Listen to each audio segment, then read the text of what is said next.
Sir, how is America under Trump? Is your democracy in any danger at this time? Yes, I would say our democracy is in serious danger. In fact, I think we have slid into a mild form of authoritarianism. One of the ways to measure whether you're living in a democracy is in a democracy, there should be no risk or very little risk to publicly opposing the government.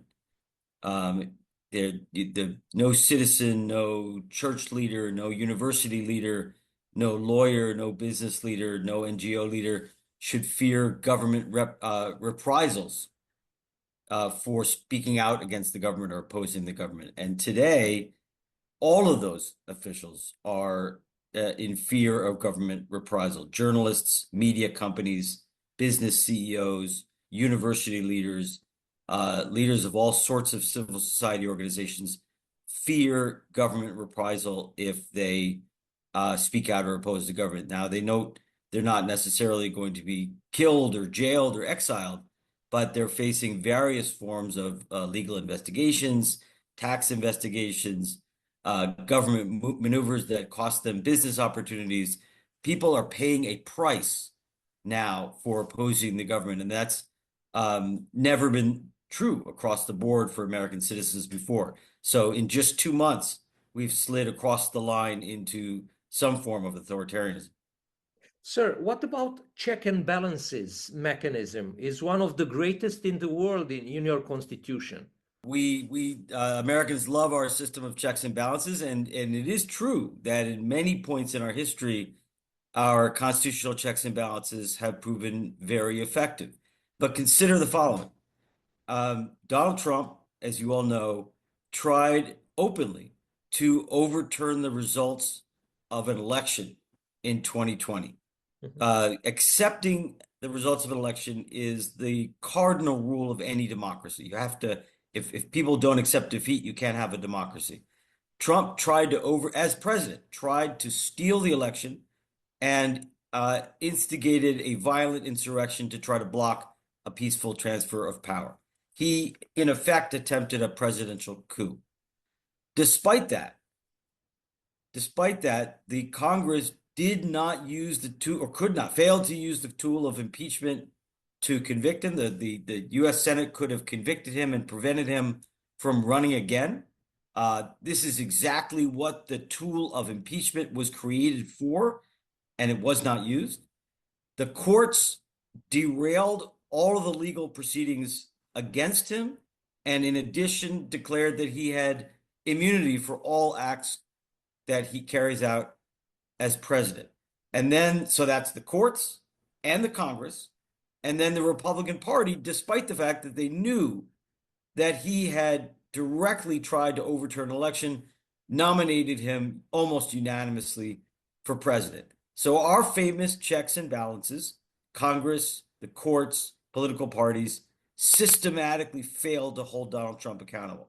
So our checks and balances are not doing well. Can Trump still be stopped somehow in the future? He can definitely be stopped. And we're very fortunate to, first of all, have a very strong civil society, a very big, wealthy, diverse private sector, a pretty strong legal system, pretty independent courts, federalism, a strong opposition, strong united opposition party. So a number of things that didn't exist in Russia, that didn't exist in Turkey or Venezuela or El Salvador do exist in the United States. They give us the muscle in our society to fight back. And I think there are two channels in particular that will be important. One is the courts, and the other is elections. There very likely will be elections in 2026, 2028. And so the opposition needs to use all of those channels available to try to stop him. Trump is also not very popular. I mean, the most dangerous authoritarians are the ones who have vast public support, like Putin did, like Modi and Bukele and Erdogan, and to some extent Orban. Trump's not nearly as popular as those guys. He's pretty inept. So there are many opportunities to stop him. The troubling thing, though, is that so far, U.S. civil society has not responded. I think it's in shock. Americans have no experience with authoritarianism. We have no collective memory of authoritarianism, and leaders don't know how to respond.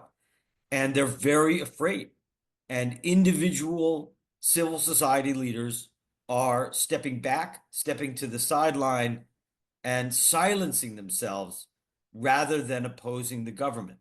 And that's not the way to defeat an authoritarian. Why do you think his administration hates so much Europe? Great question. This government is very illiberal. It aligns itself ideologically with the global far right. And it is really, it pains me to say this, but more sympathetic to the ideas and the practices and the postures of Putin, certainly Orban, than of liberal Democrats in the West. It's stunning to hear those words come out of my mouth, but that's true. What Putin is doing, I only exaggerate a little in saying that what Trump is doing with respect to Putin is kind of like if Roosevelt had said in 1939, we're going to support Germany and not the Allies. It's an extraordinary about face, and the only thing I can attribute it to is the fact that Trump and the people who surround him are ideologically closer to Russia than to liberal democracies. It's unusual, and I would say deeply inappropriate for high-level figures in the U.S. government to openly champion certain candidates in an election, as we did in Germany, as we did in Romania, but to do so on behalf of far-right, illiberal, arguably neo-Nazi figures is just extraordinary. But that is evidence that this government is more closely aligned with the sort of broadly pro-Russia far right than it is with liberal democracies across the world, than it is with Canada, than it is with Japan, Western Europe. What do you think about what was happening in Romania? Are you aware of canceling the election, stuff like this? Yeah, that was a really hard call. And anytime that you cancel an election, you are dealing a powerful blow against democratic institutions. There's no avoiding that. That said, there, from what I can tell, and I'm not an expert on Romania, pretty good evidence that external interference had contributed in a very important way, and that illegal interference had affected the election outcome. So Romania is still a young democracy. It was sort of on its own with facing a really, really difficult situation, and it's the courts faced a lose-lose situation. Romanian democracy was going to suffer no matter what path was followed. I don't know enough to say which one was best. All I know is it's crucial. If you take a step like canceling elections, it is really important that you take really careful and steps to immediately hold a high-quality, competitive new election. What do you think about the Atlantic episode with the chatting on Signal? This government is many things. It's very dangerous. It's very authoritarian. It's very far right, but it's also very incompetent. This is a clown show of a government. Pete Hegseth has no experience. He's not even a very good television commentator. The fact that our institutions, that the entire Republican Party allowed him to become Secretary of Defense, suggests that these are not serious people, and that right now we don't have a serious government and we're rapidly becoming an unserious country. But this was total ineptitude.